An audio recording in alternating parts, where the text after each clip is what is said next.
On the count of three, I want everyone to type, I haven't forgotten After Hours, in the comments. One, two, in truth, I haven't forgotten it either because I never knew about this movie in the first place. After Hours is a Martin Scorsese film from 1985, but it isn't set in the past, it isn't about a real person, it isn't based on a book, and it doesn't prominently feature any Italian Americans. I think this movie is somewhat polarizing, but I've never been a huge fan of Martin Scorsese, so for me, these departures are welcomed. I was a bit bewildered by the beginning of the movie, but once I got to know After Hours, I liked it. I will give a very brief background on this movie, but I want to get into some of the themes and ideas as fast as possible because I think that despite having a fairly light tone, it actually has more to say than most of Scorsese's other films. The cast of After Hours is great. It stars Griffin Dunne, who isn't quite as famous as he seems like he would be. Actually, I think he looks a little bit like Josh Radnor. And this movie, in some ways, isn't a million miles away from How I Met Your Mother, not that I've seen more than 2 episodes of that particular show. Dunne plays some kind of corporate guy named Paul, who is really just trying to get back home from Soho after a night out that goes somewhat awry. He bumps into all kinds of characters there, including Patricia Arquette, John Hurd, who's really good, Terry Garr, who's okay, and Cheech and Chong, who are exactly as expected.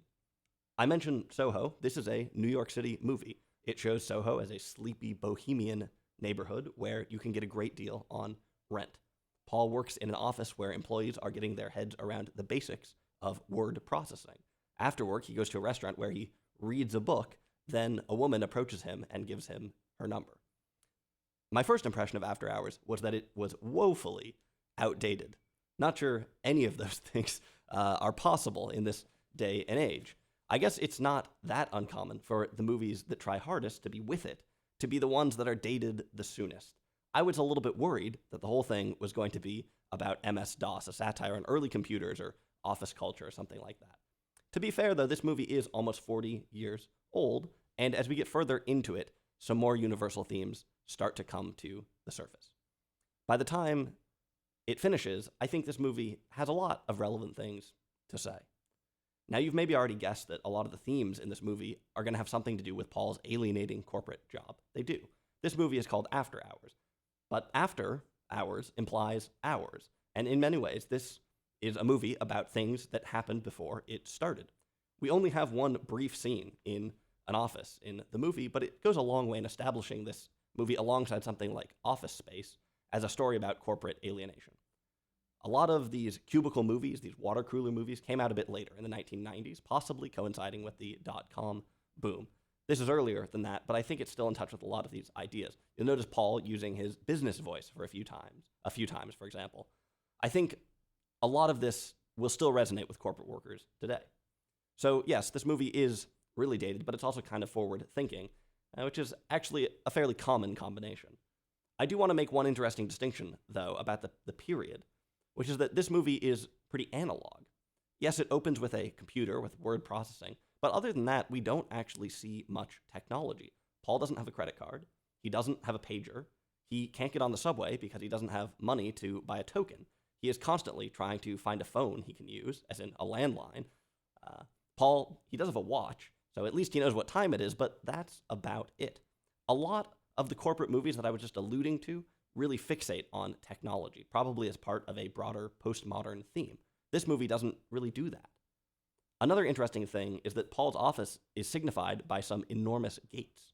He works in a corporate office, cubicles, water cooler, but the exterior invokes an image of a factory. It reminds me a little bit of the 1990 film Joe versus the Volcano, which also has a Dickensian office space. That's a terrible movie, in my opinion, that was about 40 years late, kind of a satire of the 1950s, but it came out in 1990s. It's interesting that here, in this movie, the office is signified by these big gates. Again, it's a bit Dickensian and maybe a bit backward looking. Today, we think of the vague corporate world in terms of big tech, big banks, Wall Street, and these things have a ton of connotations, cinematic and otherwise. Obviously, things were different in 1985, and maybe I'm making way too much out of one gate, but I would say that this gate, along with the lack of a fixation on technology, to me is a hint that maybe this movie is more about modernism than it is about postmodernism. That's kind of a fine hair to split, so I'm not going to belabor the point. You could maybe argue that the movie invokes pastiche with Terry Garr's character, her beehive hairdo, or that the empty streets look a bit like Blade Runner doing some noir thing. I don't know.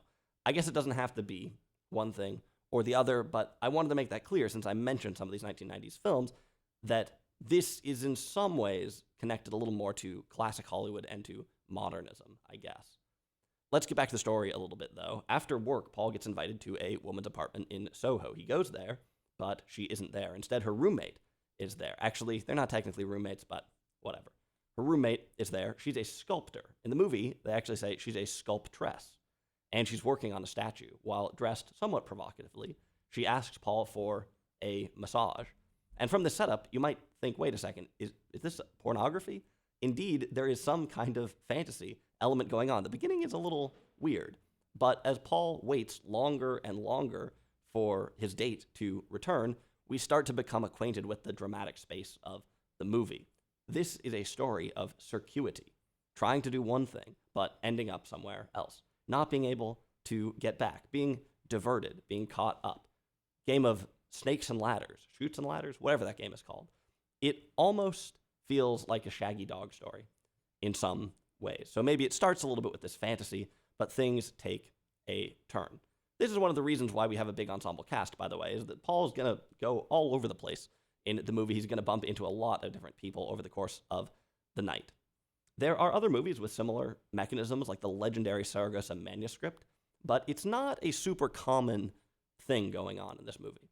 Apparently, Tim Burton was actually an early choice to direct this film. He would have been a good fit, although the style of the film probably would have been much more over the top. This movie came out just before Leos Carax's Bad Blood. It's kind of in the ballpark of that movie, but not anywhere near as good. I mentioned that in some ways this movie is really dated, and I guess something that overlaps with it is that it's a movie that's deeply unrealistic as well. But before too long, I think you'll realize that realism isn't exactly the goal. Still, the beginning of the film may be a little bit weird, and I don't think it's the strongest point of the movie. This film is usually described as a dark comedy. I think it's pretty funny, even if you don't live in New York, even if you don't think An Apartment Full of Mousetraps is hilarious. I think it is funny, but it might take some time for its sense of humor to start to make sense. Some people would call this a surreal movie, which might not be quite right. This isn't a psychedelic movie. It's not a movie that breaks reality wide open, but it does set up its own dramatic space that is kind of disjoint from the real world. In some ways, it's a very simple concept. Paul is just trying to get home. That doesn't seem really too far out, but once you see the gears starting to turn and you'll understand that this is kind of a madcap adventure that's going to forge its own path. There's almost something a little bit Tati-esque here, a little bit vaudevillian. You know, for some movies, if a friend walked in 2/3 of the way through the film, you could explain the plot in a few seconds. You'd just say, well, these guys robbed the bank and they're running from the cops. That's Snow White. With this movie, you might as well start the thing from the beginning again if somebody wants to know what's happening. That would sure beat explaining the bizarre chain of events that Paul has followed over the course of the evening. One of the best things about this movie is that this unorthodox plot has a bunch of intricacies. I don't want to spoil the movie, but I'll mention one just as an example. At one point, Paul goes to a diner and he orders a burger, but then he gets sidetracked and he leaves. Much later in the movie, after a bunch of stuff has happened, he stumbles back into the diner, not really thinking about where he is, not really even realizing where he is. The waiter instantly brings him the burger. There are a lot of clever moments like that in the movie, and they are really fun. Cool script. Let's touch on some of the more overt symbolism in the film. I mentioned that there's a sculpture in the movie. It ends up being somewhat important to the plot. The movie loosely associates this sculpture with Edvard Munch's The Scream, the painting. It kind of looks like the guy in The Scream, but it's made out of money. The sculpture is sort of coated in $20 bills. It's not hard to fit this image into the story of dissatisfaction and alienation with corporate life. A screaming man made out of money. I gotta say, I know it's a bit of a meme, but that painting, The Scream, I'm a big fan. If you ever feel like being overwhelmed and anxious is a thing unique to this generation, to this time, to this technological era, just take a look back at The Scream from 1893. Did you know there are actually 4 of them in existence? Anyway, this screaming man made out of money It's maybe a little bit on the nose, but look, this is a fun movie. Doesn't take itself too seriously, so we can give it a pass for some slightly facile metaphorical content. Another thing we hear about a few times in the film are burns and scars. Paul talks about going to a trauma ward when he was a child. It seems like Rosanna Arquette's character might be covered in burns. This idea of scars and the idea of statue, again, they seem to allude to some kind of psychic damage, some kind of trauma probably inflicted by the workplace, by capitalism, by the hours that this whole movie comes after. Again, maybe a little bit facile, but I think this movie has some nuance here, and this stuff feels pretty relevant, I would say. Now, a huge part of this movie is dedicated to dating and relationships. Paul starts his night thinking he's going on a date. It's a failed date, and then he goes on 3 or 4 more failed dates, essentially. These interactions have a lot going on, so I want to separate out two separate things. First, there's kind of a humanist angle, learning about these people, seeing how lonely everyone is. Second, there's an undertone of what I guess you might call sexual politics. Let me talk about the second thing first. It's a bit hard to pinpoint, so bear with me. This movie suffers a little bit from a victim complex, maybe. Paul isn't exactly a saint, but mainly things happen to him. He wanders around and things happen to him. Interestingly enough, almost all of his encounters with women are initiated by the women. Rosanna Arquette's character invites him over. There is a mechanical feeling to a lot of this. It's like a pickup line. You know, she's luring him in some ways. It almost feels like she's stringing him along or maybe using him. I think you're supposed to wonder if that's what's happening. That's part of the dramatic fuel in the beginning of the movie, is wondering exactly, does she have some ulterior motive? Is she, what's going on here? I'm not trying to say that this movie is regressive because it shows women as manipulative or anything like that, but I think what's going on is just that it enunciates a certain sexual strategy, and it's a little unclear what the point or the purpose of this is. Is this ironic? Is it a deliberate reversal of roles? Is this what dating in the 1980s was really like? Even today, of course, there's some language to dating. There's signals, there's tropes.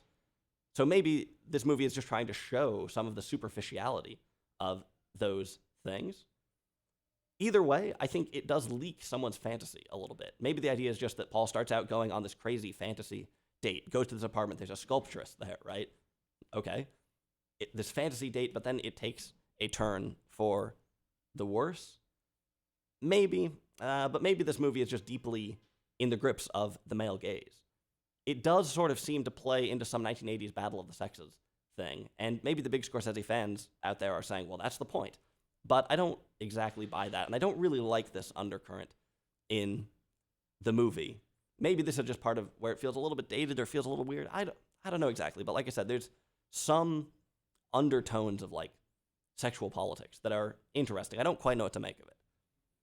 This is the second thing, remember. The first thing is that a lot of these relationships have a humanist angle. And here I think the movie is doing something pretty cool. It might sound like I'm just about to describe exactly the same thing, but I think it's a little bit different. When Paul meets up with these women, at first it seems like everything's going to be great. It seems like the dream date, interesting person, attractive person. What could possibly go wrong? Well, then comes that familiar embrace of banality. It turns out that everyone has a puzzle to solve, sometimes a dramatic one that you're scared to be a part of, sometimes a mundane one that you just don't want to be a part of. It also turns out that a lot of people are lonely and that piercing that solitude is a responsibility. This is a movie about casual encounters, I guess. And everybody's kind of heard. Those are a bit oxymoronic, maybe. Even though, again, some of it feels kind of weird and dated, I think it still strikes a chord. Again, these things might sound really similar, and you might say, well, wait a minute, you need the fantasy element to then show the real thing or something like that. I don't think that's quite right. If you watch the movie, you'll see that even after like Paul gets to know some of these characters, like even after he gets to know Julie more, the movie still hangs on to some slightly weird like tropes there. And you could reduce a lot of these relationships in the film down to like, oh, he meets a cute girl and it turns out she's the crazy one or something like that. And the movie kind of seems to be leaning into that, like a sort of simplistic narrative in some places there, which I don't know. So I'm a little bit split on that, but I do think that there's stuff in this movie that resonates. So anyway, that's After Hours, and I was surprised actually by this movie. Like I said, I'm not a huge Scorsese fan. This is a bit of a departure from his other work. I thought it was cool. I think it's a fun movie to watch, and I think there's stuff to think about in it. I'm not convinced that it's super rigorous, and I think that's one of the reasons why you get to the end here and it's some balls still up in the air, and it's not exactly clear. But that's okay. It's a fun movie, and like I said, I think it actually ends up saying more than a lot of his other work. So in general, I would recommend this movie, and I think it's a shame it's not a little bit widely known. Although, to be fair, it's not exactly obscure.